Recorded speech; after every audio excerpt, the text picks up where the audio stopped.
Este é um dos objetos que de facto faz parte da minha história. A máquina de escrever com aquele tling no fim. Era de tal maneira importante em minha casa que o meu filho Francisco, que tem agora 40 anos, ainda diz que adormece bem se houver um som parecido com aquele tling, porque era aquele do tling, depois passa a outra vírgula, tling, tling, tling, muito depressa.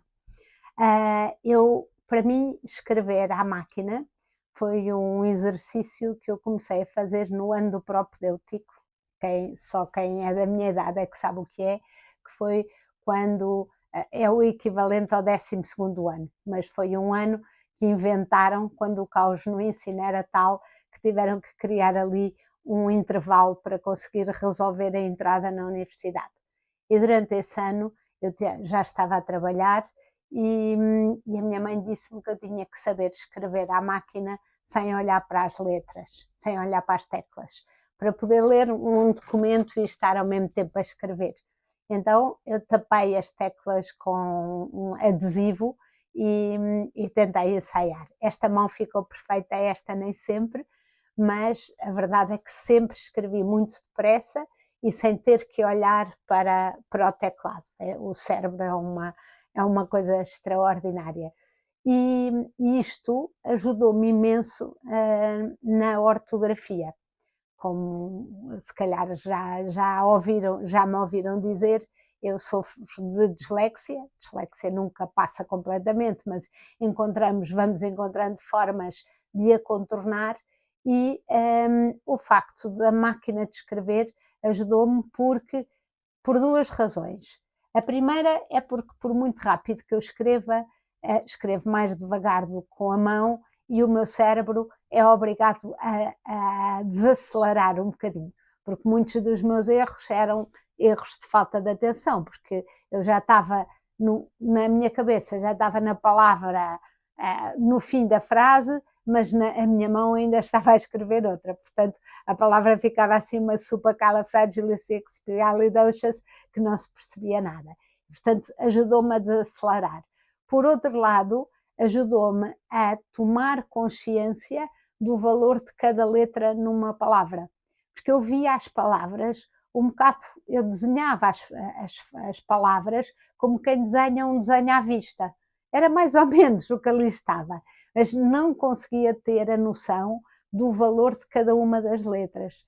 E o facto de soletrar, no fundo, a escrita da máquina, obriga-nos a soletrar, e ao soletrar palavra e cada um dos dedos ir a uma letra, ajudou-me a perceber melhor o que é que cada letra valia dentro de cada palavra.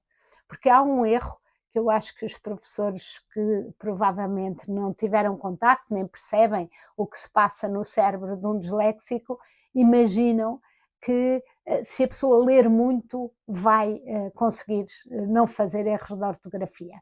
Eu lia avidamente e fazia muitos erros de ortografia. Porquê? Porque pura e simplesmente o meu cérebro não deve ter um neurónio que olha para as palavras e as decora, por assim dizer. E, portanto, eu tinha vocabulário, conseguia ler, mas quando chegava o momento de escrever, aquelas letras, havia ali muitas que não faziam falta nenhuma e eu escrevia de forma muito mais fonética do que propriamente ortográfica. Por isso, isto é uma introdução a este objeto, porque é um objeto que objetivamente hoje todos os miúdos têm acesso, porque usam o teclado dos telemóveis e porque estão sempre a dedilhar mensagens e, portanto, provavelmente fazem isso sem precisarem de uma máquina de escrever. Vamos ao segundo objeto que, no fundo, transitei deste para este. É lindo, é uma coisa preciosa mesmo, este Macintosh Classic. Pensar, sobretudo, que eu trabalhava, ele, aliás, tem o meu nome aqui, porque vem do jornal, eu comprei-o quando o trouxe, quando saí, porque como é que nós escrevíamos num ecrã tão pequenino, embora agora olhando é maior do que o de um telemóvel e nós escrevemos no do telemóvel. Mas mesmo assim eu tenho um grande afeto por este, sobretudo porque escrevi nele o meu primeiro livro.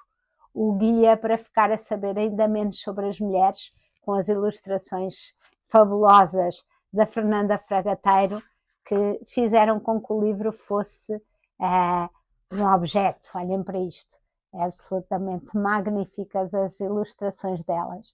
E o que é que era este guia? Olhem isto, que giro, não é? É mesmo espetacular. E o que é que era este guia? Basicamente era como se foi escrito de supetão completamente, e era quase uma peça de teatro em que basicamente tentava responder àquela pergunta que o Freud fez: o que é que as mulheres querem? E basicamente dizer aos homens: não inventem, sigam os indícios, porque nós sabemos o que queremos, mas não queremos dizer diretamente. É, por exemplo, sei lá, uma das graças que aqui está é, por exemplo, porque é que quando um homem nos pergunta, ou mesmo um amigo nos pergunta onde é que queres ir jantar, nós, em vez de dizermos o lugar onde queremos ir jantar, dizemos: escolhe tu, adivinha tu. E depois é a maior idiotice, porque depois ficamos desiludidos porque não é o sítio. Mas o que nós queremos mais do que o jantar é que ele nos conheça tão bem, que nos consiga adivinhar. E, portanto, basicamente é dizer aos leitores, homens, era escrito muito para homens: não inventem, sigam o meu guia e vão ver que a vossa vida vai ter um outro sucesso.